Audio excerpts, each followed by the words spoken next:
कश्मीर के दौरे पर गृह मंत्री अमित शाह चुनाव से जुड़ी तैयारियों का जायजा लेने वाले हैं।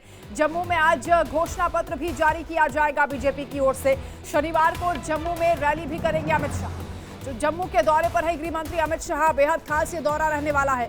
भारतीय जनता पार्टी की नजर जम्मू कश्मीर में इस बार जीत हासिल करने पर है और चुनाव से जुड़ी जो तमाम तैयारियां चल रही हैं उसकी समीक्षा भी की जाएगी, फीडबैक भी लिया जाएगा।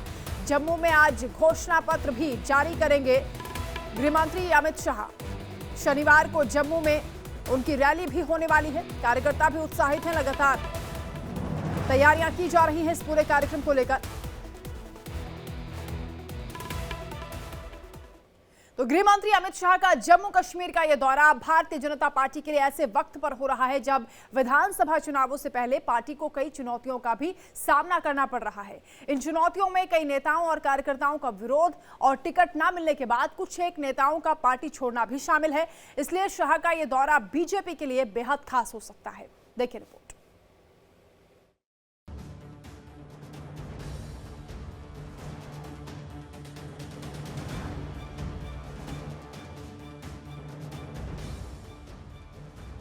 केंद्रीय गृह मंत्री अमित शाह शुक्रवार से शुरू हो रहे जम्मू कश्मीर के अपने 2 दिवसीय दौरे पर हैं। इस दौरान अमित शाह बीजेपी के चुनाव अभियान की शुरुआत करेंगे और पार्टी का घोषणा पत्र जारी करेंगे। शाह का ये दौरा जम्मू कश्मीर में बीजेपी के लिए ऐसे समय में हो रहा है जब विधानसभा चुनाव से पहले पार्टी को चुनौतियों का सामना करना पड़ रहा है। कई नेता और कार्यकर्ता विरोध कर रहे हैं। इनमें से कुछ टिकट न मिलने के बाद भगवा पार्टी छोड़ने की बात भी कह चुके हैं। गृह मंत्री अमित शाह दोपहर 3:30 बजे जम्मू के अनुथम होटल में जम्मू कश्मीर विधानसभा चुनाव के लिए बीजेपी का चुनावी घोषणा पत्र जारी करेंगे। इसके बाद वो जम्मू कश्मीर बीजेपी और आरएसएस नेताओं के साथ महत्वपूर्ण बैठक भी करेंगे। अगले दिन यानी शनिवार को अमित शाह सुबह 11 बजे जम्मू के पलौरा में एक चुनावी रैली को संबोधित करने वाले हैं। आपको बता दें कि केंद्र शासित प्रदेश में टिकट वितरण को लेकर बीजेपी के भीतर नाराजगी को देखते हुए अमित शाह का जम्मू दौरा खास माना जा रहा है। दरअसल जम्मू जिले में 11 विधानसभा क्षेत्र हैं जो बीजेपी के लिए काफी महत्वपूर्ण हैं। पार्टी ने साल 2014 के चुनाव में इनमें से 9 सीटें हासिल की थीं। इससे उसकी संख्या कुल 25 हो गई थी। शाह की ओर से जम्मू से अभियान शुरुआत करने का उद्देश्य क्षेत्र के लोगों को उनके कल्याण और विकास के लिए बीजेपी की प्रतिबद्धता के बारे में आश्वस्त करना है। बात जम्मू कश्मीर की करें तो 2014 के बाद ये पहला विधानसभा चुनाव होगा। 2014 में सूबे की 87 विधानसभा सीटों के लिए वोट डाले गए थे।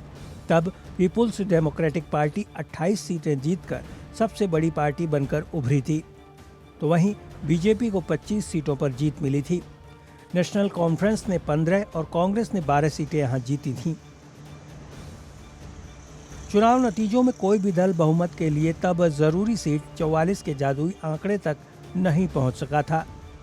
चुनाव नतीजों के ऐलान के बाद पहले और दूसरे नंबर पर रही पार्टियों पीडीपी और बीजेपी ने गठबंधन कर मुफ्ती मोहम्मद सईद की अगुवाई में सरकार बनाई थी। बहरहाल शाह के दौरे से पहले जम्मू और उसके आसपास की सुरक्षा कड़ी कर दी गई है। चन्नी इलाके के एक होटल में बीजेपी की ओर से स्थापित मीडिया सेंटर समेत 2 जगह पर high level security system alert पर है। पालोरा टॉप में शाह की रैली के लिए सुरक्षा उपायों समेत कई तैयारियां चल रही हैं। सफाई अभियान चलाए गए हैं और क्षेत्र में नियंत्रण प्रोटोकॉल लागू किए गए हैं ताकि चप्पे चप्पे की हिफाजत दुरुस्त रहे। Bureau report, India daily.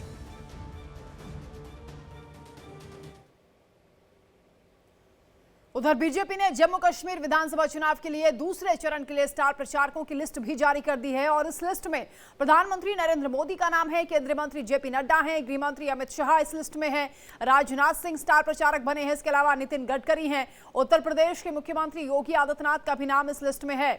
इसके अलावा राजस्थान के सीएम भजनलाल शर्मा और भी कई नेताओं के नाम इस लिस्ट में है।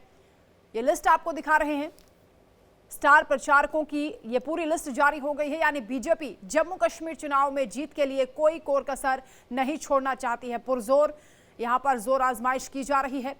पीएम मोदी, गृह मंत्री समेत तमाम नेता धुआंधार प्रचार करते हुए नजर आएंगे। स्टार प्रचारकों की लिस्ट जारी हो गई है। आज घोषणा पत्र भी जारी हो सकता है क्योंकि गृह मंत्री अमित शाह का दौरा है और यहां समीक्षा भी तैयारियों की वो करने वाले हैं।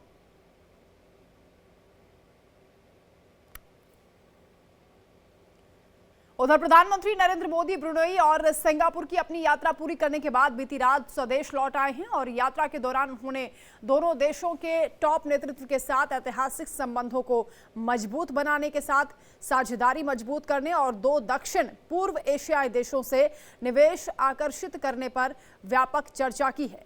प्रधानमंत्री मोदी की 2 दिवसीय सिंगापुर यात्रा के दौरान जारी संयुक्त बयान में दोनों देशों ने हिंद प्रशांत क्षेत्र में शांति और स्थिरता को बढ़ावा देने के लिए मिलकर काम करने की प्रतिबद्धता भी जताई है, जिससे मुक्त व्यापार और खुले बाजार को बढ़ावा देने में मदद मिलेगी। तो विकास की बात हुई है, दोनों देशों के साथ संबंधों को प्रगाढ़ करने पर जोर दिया गया है। पीएम मोदी का यह दौरा बेहद खास रहा। वहीं प्रधानमंत्री मोदी आज गुजरात के सूरत में जल संचय जन भागीदारी पहल की शुरुआत करेंगे और इस पहल का उद्देश्य जल संरक्षण में सामुदायिक भागीदारी को बढ़ावा देना है। आधिकारिक बयान के मुताबिक ये पहल मौजूदा जल शक्ति अभियान कैच द रेन के तहत है, जो कि मोदी के दीर्घकालिक जल सुरक्षा के दृष्टिकोण को सुदृढ़ करता है। इस पहल का मकसद गुजरात में नागरिकों, स्थानीय निकायों, उद्योगों और बाकी हितधारकों को वर्षा जल संचयन संरचनाएं लागू करने के लिए प्रेरित करना है, यानी जागरूक करना है। इस पहल को एक मॉडल के रूप में देखा जा रहा है, जिससे कि बाकी राज्यों को भी जल प्रबंधन प्रथाओं को अपनाने में प्रेरणा मिलेगी और पूरे देश में जल सुरक्षा बढ़ेगी। ये कार्यक्रम प्रधानमंत्री मोदी के समाज के समग्र दृष्टिकोण को दर्शाता है, जिसमें हर बूंद बारिश के पानी को एक मूल्यवान संसाधन में बदलने की दिशा में सामूहिक प्रयास की अपील की गई है। तो बारिश के पानी का कैसे संचय करना है और कैसे उसका इस्तेमाल करना है, इस पर जोर दिया जा रहा है। एक नई पहल की शुरुआत गुजरात में पीएम मोदी करने जा रहे हैं।